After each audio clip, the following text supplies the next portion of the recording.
मैं अपने पिछड़े गांव से दूर शहर में टैक्सी चलाने का काम कर रहा था। मुझे तो अपने गांव से जरा भी प्यार नहीं था, पर मेरी ख्वाहिशें और बढ़ गई थी और आगे चल के अमेरिका जाके बसने की तैयारी कर रहा था। वहां भी टैक्सी ही चलानी थी क्योंकि बाकी कुछ आता नहीं था।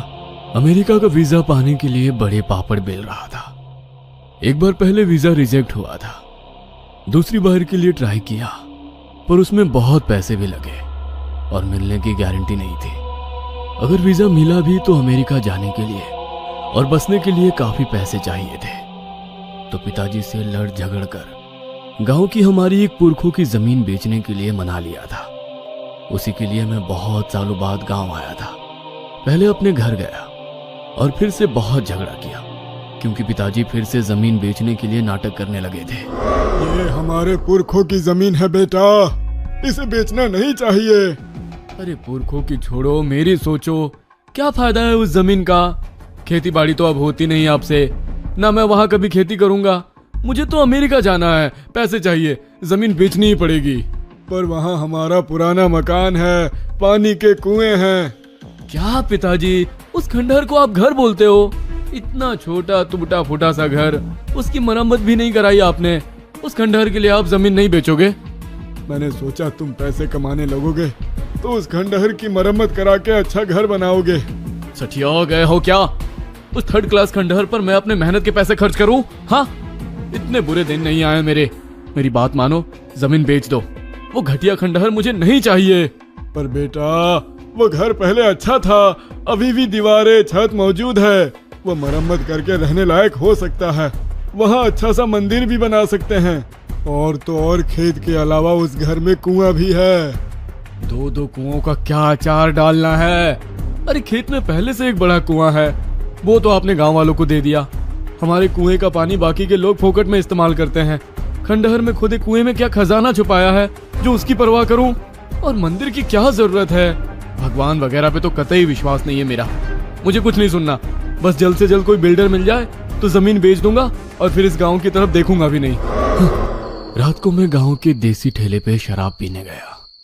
उस जमीन को कितने लाख में बेचे, कौन इसे खरीदेगा, यही सोच रहा था कि तभी मुझे लगा कि मुझे कोई देख रहा है। मैंने आसपास देखा पर कोई नहीं दिखा। थोड़ी देर बाद ठेला बंद हुआ और मैं घर के लिए निकला। रास्ते में अंधेरा था। मैं चल रहा था तो ऐसा लग रहा था कोई मेरे पीछे आ रहा है।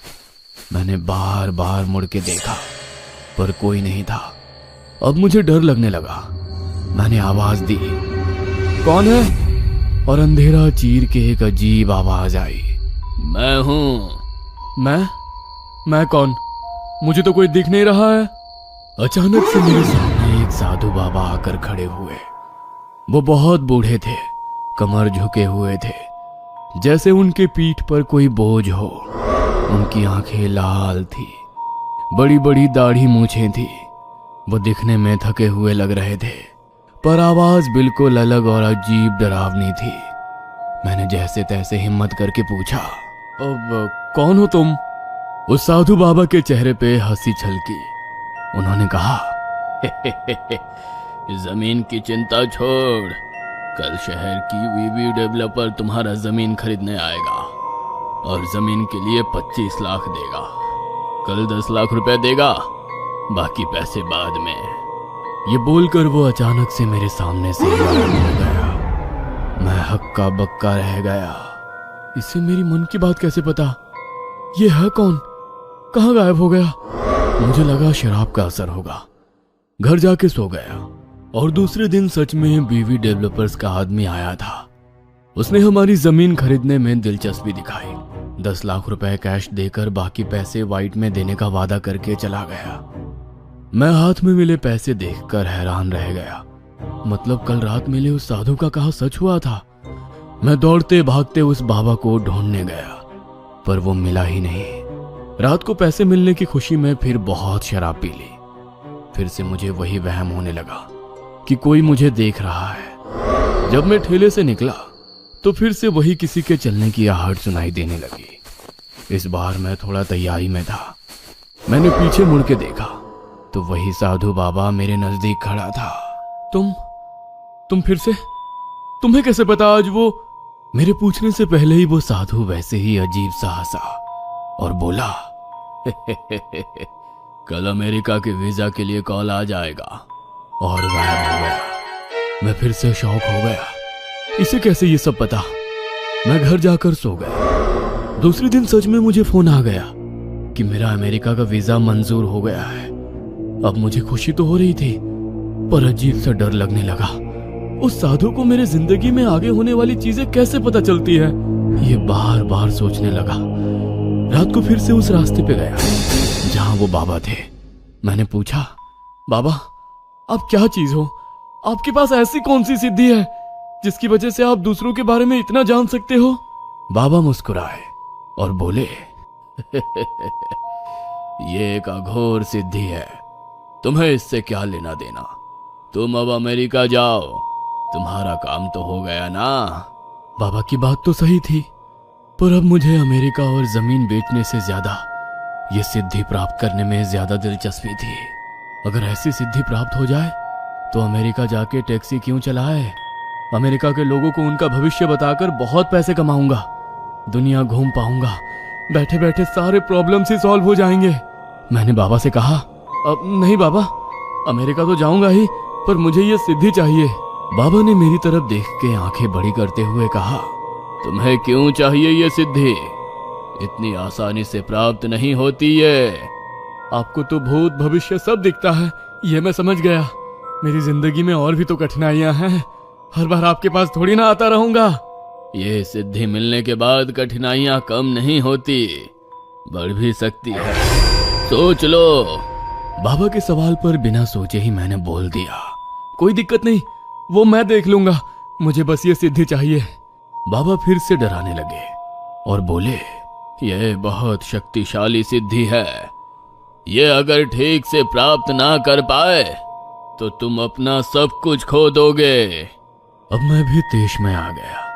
मन में सोचने लगा, पता है इस बाबा के पास सिद्धि है, पर ये साला मुझसे शेयर नहीं करना चाहता, इसीलिए बातें बना रहा है। लगता है पैसे लिए बिना नहीं मानेगा। तभी बाबा जोर से बोले, पैसे मेरे लिए मिट्टी समान है मूर्ख। मैं हैरान रह गया। बाबा को मेरे मन की बात भी सुनाई दे रही थी। बाबा क्रोध से बोले, अमेरिका जाकर इस सिद्धि के बुलबुले पर तुम अमीर होना चाहते हो, पता है मुझे, पर यह इतना आसान नहीं है। अपने घर चले जाओ, जमीन बेचकर निकलो अमेरिका के लिए, फिर मैं अब तुम्हें कभी मिलूंगा। मैं डर गया। बाबा सिर्फ भूत भविष्य ही नहीं, दूसरों के मन की बात भी सुन सकते हैं। ये सिद्धि तो जबरदस्त है, अब तो जो चाहे हो जाए, मुझे ये सिद्धि चाहिए। मैंने हाथ पांव जोड़कर बाबा से माफी मांगी और सिद्धि मुझे मिले इसके लिए प्रार्थना की। बाबा शांत होकर बोले, ठीक है, अमावस की रात को विधि शुरू करते हैं, पर ये सबके सामने नहीं कर पाएंगे। किसी सुनसान जगह में कल रात मिलना।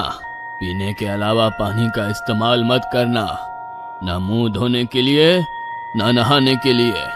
बिना किसी को बताए अमावस्या की रात किसी ऐसी जगह मिलना जहां लोगों का आना जाना ना हो, खुफिया हो, शमशान या फिर जंगल। जंगल का रास्ता भी अब लोगों के आने जाने से इतना खुफिया तो रहा नहीं था। शमशान में भी आए दिन किसी गांव वाले की चिता जलाने लोग आते ही रहते थे। फिर ऐसी कौन सी जगह हो सकती है जहां खुफिया तरीके से साधना कर सके और सिद्धि मिल सके? फिर मेरे दिमाग में आया, मैं जो जमीन बेचने वाला हूं उस खेत में साधना कर सकते हैं। वैसे भी मैं अपने खेत में जो चाहे करूं, कौन है पूछने वाला। बाबा को खेत दिखाया। खेत के पास कुआं भी था। वो देखकर साधु बाबा खुश हुए। उन्होंने अमावस वाली रात को मुझे हमारी खेत वाले कुएं के पास आने के लिए कहा। साथ में बहुत सारा चावल लेकर आने के लिए बोला और पानी को बिल्कुल भी छूना नहीं है, इस बात को फिर से दोहराया। अब मैं खुश होकर अमावस का इंतजार करने लगा। 4 दिन बाद अमावस थी। सुबह उठ के बिना हाथ पांव मुंह धोए दिन भर अपने कमरे में बैठा रहा। ऐसे बर्ताव के लिए पिताजी डांटने लगे, पर उन्हें सच्चाई बता नहीं सकता था। रात को सबके सोने के बाद मैं खेत में पहुंचा तो देखा बाबा कुछ मंत्र तंत्र कर रहे थे। आग जली हुई थी। बहुत सा सामान रखा हुआ था, जिसमें इंसान की खोपड़ियां थी, राख थी, एक नवजात बालक की लाश थी, कुछ अजीबोगरीब पत्थर थे, फिर किसी जानवर का मांस, कुमकुम और ना जाने क्या कुछ था। उन्होंने एक आधी टूटी खोपड़ी में खून भर दिया। यह खून इंसान का था या जानवर का, यह मुझे समझ नहीं आया।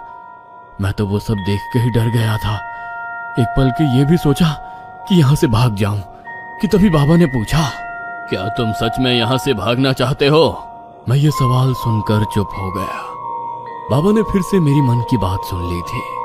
बाबा ने कहा, अगर तुम ये नहीं सह सकते तो अभी बता दो, क्योंकि साधना शुरू होने के बाद बीच में रुक नहीं सकते और पीछे मुड़ भी नहीं सकते। इसका असर ज्यादा भयानक हो सकता है। मैं सोचने लगा, मेरी जिंदगी अब पटरी पे आ रही थी। अमेरिका का वीजा मिल गया था, पैसों की प्रॉब्लम खत्म हो गई थी। इन सब में पढ़ने की जरूरत नहीं है। क्या इस चक्कर में पढ़ना चाहिए? बाबा ने फिर से कहा, जरूरत तो बिल्कुल नहीं है। तुमने ही जिद की, इसीलिए मैं ये सिद्धि तुम्हें देने आया था। पर अगर तुम तैयार नहीं हो तो मैं यहां से चला जाता हूं, क्योंकि अगर पूरी लगन से तुमने सारे विधि नहीं किए तो ये सिद्धि तुम्हारे लिए नरक का द्वार बन जाएगी, तुम्हारी जिंदगी तबाह कर देगी। इसलिए फिर से सोच लो। अगर ये नहीं सह सकते तो लौट जाओ। यही हमारी आखिरी मुलाकात समझ लो। बाबा ने मुझे डरा ही दिया। एक तो पहले से मैं डरा हुआ था, पर अगर आज मैं डर गया तो एक बड़ी सिद्धि प्राप्त होने से मैं हमेशा दूर हो जाऊंगा। लोगों की मन की बात जानना, उनके भेद जानकर उनसे अपनी मर्जी अनुसार काम करवाना, उनका भूत भविष्य जानकर उनकी जिंदगी पे कंट्रोल करना, इतनी ताकत देने वाली सिद्धि को मैं नहीं जाने दे सकता। मौका होते हुए भी अपने फट्टू होने की वजह से मैं एक बड़ी सिद्धि खोना नहीं चाहता था। मैंने हिम्मत जुटाकर कहा, नहीं बाबा, साधना की तैयारी कर लीजिए, मुझे सिद्धि चाहिए। बाबा फिर से मुस्कुराए और उन्होंने आग जलाकर कुछ मंत्र बोलना शुरू किया। मुझे उनके सामने बिठा दिया। साधना के बीच में वह मुझ पर कभी कुमकुम छिड़कते थे तो कभी काली राख, कभी उस खोपड़ी में राख खून भी छिड़कते थे। बाबा की विधि शुरू ही थे। धुआं धुआं होने लगा। वैसे मुझे लगने लगा हम दोनों के अलावा वहां कोई मौजूद था। उस उभरते धुएं से बड़े डरावने चेहरे दिखने लगे थे और बड़ी ही गंदी बदबू आने लगी थी। मुझे ऐसा लगा जैसे किसी भी पल में उल्टी कर दूंगा। फिर सारा धुआं उस बच्चे के लाश में चला जाने लगा। आग की लपटें बढ़ने लगी। सामने पड़ी बच्चे की लाश थरथराने लगी। खोपड़ी में रखा खून उबलने लगा। मैं डर से कांप रहा था, पर अब मैं पीछे नहीं हट सकता था, क्योंकि अब मुझे सिद्धि मिलने वाली थी। लेकिन विधि खत्म नहीं हुआ था। बाबा ने मुझसे मंगाए हुए चावल का बड़ा ढेर उस बच्चे के लाश पर डाल दिया। उस चावल में बाबा ने मांस का टुकड़ा मिला लिया, फिर उस पर उबलता हुआ खून डाल दिया। उस चावल से धुआं निकलने लगा। चावल के नीचे दबी हुई बच्चे की लाश शायद थरथरा रही थी। फिर कुछ देर बाद सब शांत हो गया। चावल लाल काला दिख रहा था, पक गया था। बाबा ने उस चावल का कुछ हिस्सा मुझे खाने के लिए दिया। मुझे ये बात सोचकर ही उल्टी आने लगी, पर बाबा ने कहा, खाओ इसे, अब पीछे नहीं हट सकते। मैंने एक निवाला खाया और मुझे चक्कर आने लगे। बाबा ने फिर से चावल के कई सारे हिस्से कर दिए और कहा, आधा हिस्सा तुम हर रोज सुबह शाम खाते रहना। इसके अलावा तुम कुछ भी नहीं खाओगे। अगले 8 दिन पानी को छूना भी मत, नहाना नहीं है और कुछ धोना भी नहीं है। और ये चावल का दूसरा हिस्सा है, वह हर दिन थोड़ा थोड़ा इस कुएं में डालते जाओ और देखो मछलियां कैसे खाती हैं। जिस दिन मछलियां चावल को मुंह लगाना बंद कर देंगी, उस दिन समझना तुम्हें सिद्धि प्राप्त हो चुकी है। यही हमारी आखिरी मुलाकात है, फिर हम कभी नहीं मिलेंगे। ये कहकर बाबा जोर जोर से हंसने लगे। मुझे चक्कर आने लगे और मैं बेहोश हो गया। सुबह जब जागा तो आसपास कुछ भी नहीं था, ना वो बाबा, ना उनका कोई सामान, बस दिया हुआ वो गंदा चावल सामने पड़ा हुआ था। अब वो कोई देख ना ले इसलिए मैंने खंडहर वाले घर में जाकर वो छुपा दिया और अपने घर चला गया। मेरी हालत देखकर पिताजी डर गए। वो पूछने लगे, अरे क्या हुआ है तुम्हें मेरे बेटे? मैंने दूर से ही उन्हें कहा, अब आप मेरे मामले में दखल देना बंद कीजिए। जमीन बिक गई है, अब उस तरफ गलती से भी मत जाइएगा। मैं आज ही शहर के लिए निकल रहा हूँ, गुड बाय। ये कहकर मैं वापस खेत में गया। ये जरूरी था, वरना मेरे पिताजी मुझे ढूंढते हुए खेत में आ जाते तो सारा भांडा फूट जाता। खेत में आने के बाद मैंने चावल का एक छोटा हिस्सा मछलियों को खिलाने के लिए कुएं के पास जाने के लिए निकला, पर खेत वाले कुएं पे गांव की औरतें पानी भर रही थी। मेरे बाप के खेत वाला कुआं गांव वालों को देने की वजह से ये प्रॉब्लम हो गई थी। अब क्या करूं? उन औरतों ने देख लिया तो दिक्कत हो जाएगी। मैं वापस खंडहर वाले घर में आकर बैठ गया। तभी मुझे याद आया, खंडहर वाले इस घर में भी तो एक कुआं है। वो किस दिन काम आएगा। मैं खुश हो गया। मैं चावल लेकर घर के कुएं की ओर बढ़ा। कुएं में झांक कर देखा, ज्यादा पानी नहीं था, पर मछलियां थीं। मैंने चावल फेंका, मछलियां उस पर झपट पड़ी। मैं खुश हो गया। फिर अगले कुछ दिन उस घटिया से घर में ही छुप के रहने लगा। दिन गुजरते गए। इतने दिनों में ना मैंने पानी पिया, ना नहाया, ना मुंह धोया। एक ही समस्या थी, मुझे हर रोज गंदा, बदबूदार, लाश पर पकाया हुआ खून भरा चावल खाना पड़ रहा था। 8-10 दिनों बाद चावल खत्म होने को आए, तब मुझे महसूस हुआ चावल के नीचे कोई लाश ही नहीं थी। जहां तक मुझे याद था, बाबा ने बच्चे की लाश पर ही चावल रखकर पकाए थे। फिर वो लाश कहां गई? पता नहीं, कोई चमत्कार ही होगा। खून से सना खाना खाने के दिन खत्म हो गए थे। अब मैं सर्वशक्तिमान बनने की कगार पे था। फिर आया 13वां दिन। उस दिन सुबह उठते ही मुझे बहुत भारी भारी महसूस होने लगा। ऐसा लगा जैसे मेरे पीठ या कंधे पर कोई बड़ा सा बोझ है। मैंने चावल का अंतिम हिस्सा उठाया और खंडहर के कुएं की तरफ गया। मैंने चावल कुएं में डाला और देखा तो हैरान हो गया। मछलियां आज चावल पर झपट नहीं पड़ी, बल्कि चावल से दूर भागने लगी। अचानक हवाएं बदलने लगी। मुझे लगा तूफान आ रहा है। मैं यहां वहां देखने लगा। मेरे बदन में गर्माहट महसूस होने लगी। कान नाक से खून बहने लगा। मैं डर गया। मुझे समझ नहीं आ रहा था कि मेरे साथ कुछ अलग हुआ है। मैं खंडहर वाले घर से बाहर भागने लगा तो अचानक मेरे पांव रुक गए। ऐसा लगा कोई मुझे खींच रहा है और खींचते खींचते फिर से उस खंडहर में लाकर मुझे पटक दिया गया। यह किसने किया? मुझे तो कोई दिख नहीं रहा था। मैंने दोबारा कोशिश की। फिर से मुझे किसी ने घर की तरफ खींचा। मैं परेशान हो गया। अब मुझे सिद्धि प्राप्त हो चुकी है, फिर भी मैं इस घटिया घर में क्यों पड़ा हुआ हूं? मुझे समझ नहीं आ रहा था। मैंने खिड़की में से खेत में खड़े एक आदमी को देखा और उसको अपनी तरफ बुलाया। उस आदमी को मैंने कभी देखा नहीं था, ना उसे जानता था। उस आदमी के जरिए मैं पिताजी तक मेरी खबर देने की सोच रहा था, पर जैसे ही वो नजदीक आया, मेरे मुंह से अजीब बात निकली। मेरी आवाज मेरी नहीं थी। अजीब आवाज में मैंने कहा, बिरजू, यादव की बेटी के साथ तुम आज नहीं भाग पाओगे। आज तुम्हें गांव वाले मार डालेंगे। वो आदमी डर गया और डर के मारे भाग गया। मैं हैरान हो गया, ये मेरे साथ क्या हो रहा था? मैंने उस आदमी का भूत, भविष्य और मन की बात जान ली, पर यह वैसे नहीं हो रहा था जैसे मैंने सोचा था। मैंने आवाज लगाकर रास्ते से आने जाने वालों को बुलाने की कोशिश की। कुछ लोग आते थे, पर पता नहीं मुझे देखकर डर कर भाग जाते थे। 2 दिन ऐसे ही गुजरे। अब मेरे लिए इस खंडहर में एक एक पल बिताना मुश्किल हो गया था। आखिर एक दिन एक आदमी ने मुझे पहचान लिया और वो मेरे पिताजी को लेकर आ गया। पिताजी मेरी हालत देखकर रोने लगे। वो दरवाजे के अंदर आने की कोशिश कर रहे थे कि दूर जाकर गिर पड़े। जैसे कोई शक्ति उन्हें घर के अंदर नहीं आने दे रही थी। वो वहीं बैठे रोने लगे और बोलने लगे, बेटा, अरे बेटा, ये क्या हो गया तुम्हें? तुम तो शहर जाने वाले थे, अमेरिका जाने वाले थे। पिताजी को ऐसा रोता देख मुझे भी रोना आ गया। मैं बहुत शर्मिंदा था। मैं पिताजी से कहना चाहता था कि मुझे माफ कीजिए, मैंने बहुत बड़ी गलती कर दी। पर मुंह खोलते ही मेरे मुंह से अजीब आवाज निकली और कहने लगी, रामदीन, अगले कुछ घंटों में तुम्हारी मौत होने वाली है। पर तुम्हें अग्नि देने वाला तुम्हारा बेटा नहीं आ पाएगा। यह बात सुनकर पिताजी कांप उठे। मैं खुद भी यकीन नहीं कर पा रहा था कि मैं क्या सुन रहा हूं। पिताजी दौड़ते भागते गए और थोड़ी देर बाद गांव के कुछ लोग और एक मांत्रिक को लेकर आए।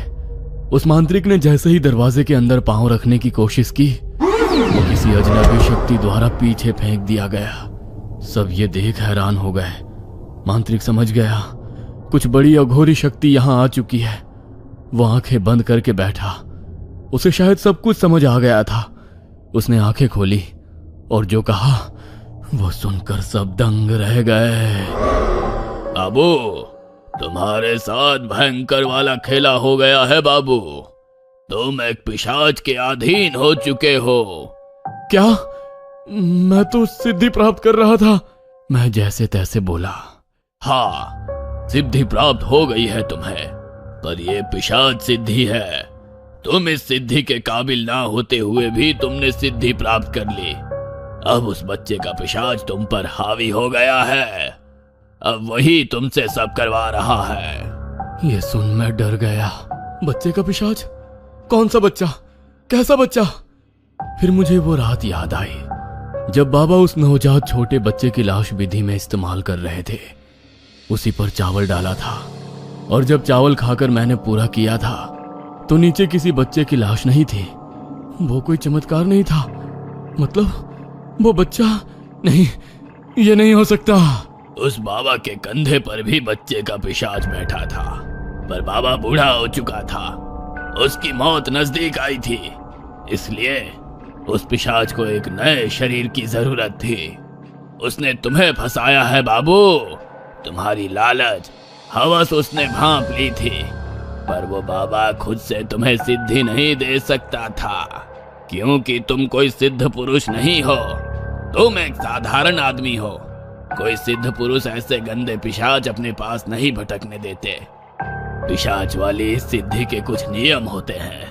अगर सिद्धि प्राप्त करने वाला आदमी सिद्ध पुरुष ना हो तो वो सिद्धि प्राप्त करने के बाद पिशाच पर काबू नहीं रख सकता।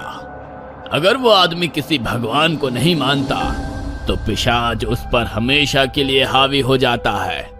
दूसरे इंसान को सिद्धि देने से पहले सिद्धि से दूर रहने के लिए कहना पड़ता है, और उसके बावजूद कोई साधारण आदमी मना करने के बाद भी 3 बार सिद्धि की मांग करे तो सिद्धि दी जाती है। साधु बाबा ने तुम्हें 3 बार वार्निंग दी, पर तुमने फिर भी सिद्धि मांग ली। सिद्धि से आने वाली दिक्कतों के बारे में बताने के बावजूद तुमने हामी भर दी और तुम फंस गए। मैं ये सुनकर सुन्ना हो गया।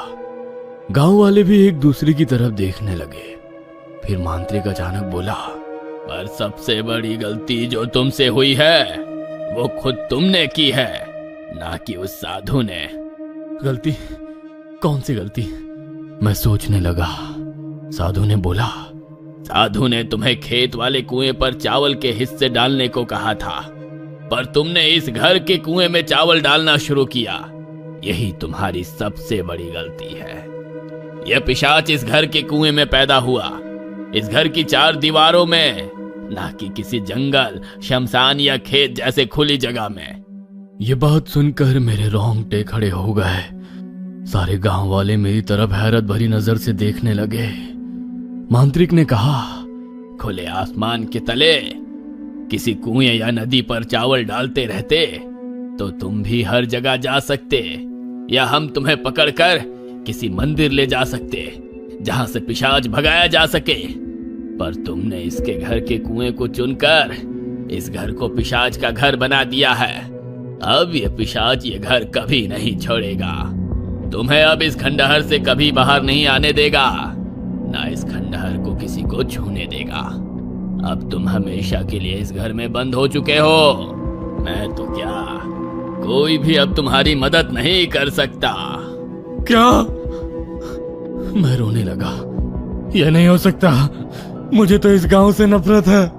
इस खंडहर जैसे घर में रहने का सोच भी नहीं सकता।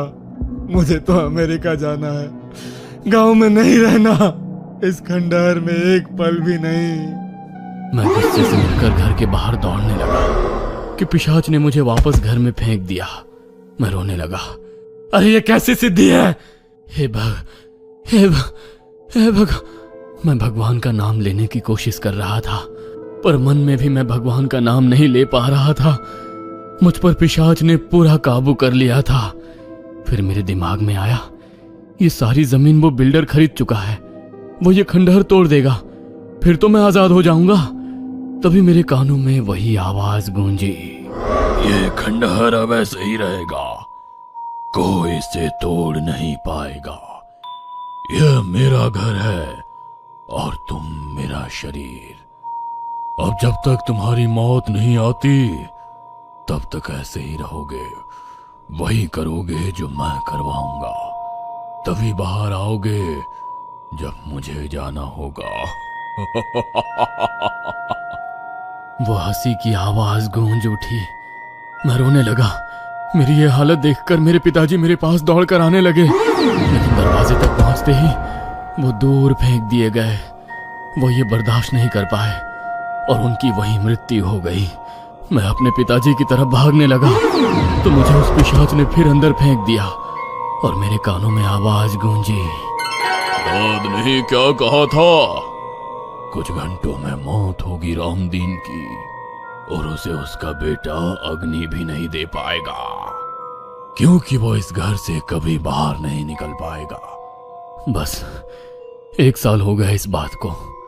उस दिन से मैं यहां अटक चुका हूं, उसी कुएं के पानी पर जिंदा हूं। मेरा भविष्य शायद कुछ और होता। अमेरिका ना सही, शहर में तो टैक्सी चलाता। जिस गांव से पीछा छुड़ाना चाहता था, जिस जमीन को बेचना चाहता था, जिस घर को गिराना चाहता था, अब उसी में कैद हो गया। गांव वाले अब यहां देखने भी नहीं